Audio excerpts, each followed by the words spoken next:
ఇనుము మట్టి స్నేహం వల్ల తుప్పు పట్టి నాశనం అవుతుంది. అలాగే నిప్పు స్నేహంతో, అంటే నిప్పుతో స్నేహం అనుకోవచ్చు, నిప్పు స్నేహం తుప్పును వదిలించుకొని తన స్వరూపాన్ని పొందుతుంది. అలాగే అజ్ఞాని దుర్జనుల సాంగత్యంతో జీవితాన్ని నాశనం చేసుకుంటాడు. కానీ జ్ఞాని సజ్జనుల సాంగత్యంలో జ్ఞానాన్ని పొంది జీవితంలో తన స్వరూపాన్ని పొందుతాడు. ఇది ఉపమానం. దీని గురించి కొంచెం వివరించుకుందాం. అవ్వడానికి ఇనుమే అది మట్టితో సాంగత్యం చేసింది అనుకోండి, అంటే మట్టిలో ఉందనుకోండి, కొన్నాళ్ళకి అది తుప్పు పట్టి దాని స్వభావం మొత్తానికే కోల్పోతుంది, రాలిపోతుంది మొత్తం, తుప్పు తుప్పు కింద, పొట్టు పొట్టు కింద.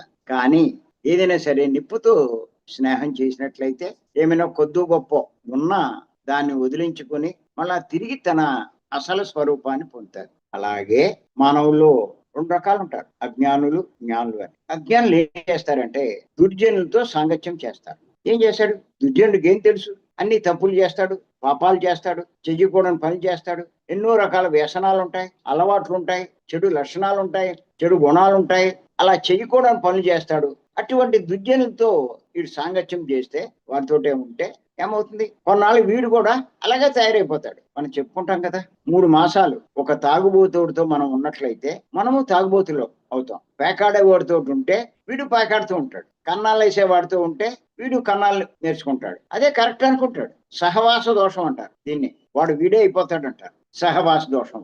అంచేత దుర్జనులతో సాంగత్యం చెయ్యొద్దు అంటారు పెద్దలు. కానీ ఏ మానవుడైనా సరే సజ్జనులు అంటే సత్యం తెలిసిన వారు, సత్యంలో జీవించేవారు, సత్యాన్ని బోధించేవారు, వారితో జీవించినట్లయితే వాడు మెల్లిగా తన స్వరూపాన్ని తెలుసుకుంటాడు, జ్ఞాని అవుతాడు. అందుకే పత్రి గారు చెప్తారు, శంకరాచార్య వారు చెప్పినటువంటి సందేశాన్ని ఏమని చెప్తారంటే, త్రిజగతి సజ్జన సంగతి రేఖ భవతి భవార్జున తరుణే నౌక.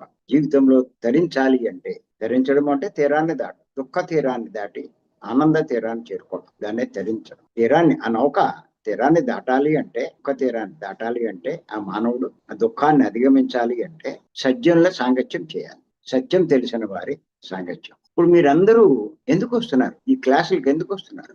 3 రోజుల క్లాసులకు ఎందుకు వస్తున్నారు? సత్యం తెలుసుకోవడానికి. సత్యము అంటే ఆత్మ, ఆత్మను తెలుసుకోవడానికి, నేనే ఆత్మను అని తెలుసుకోవడానికి.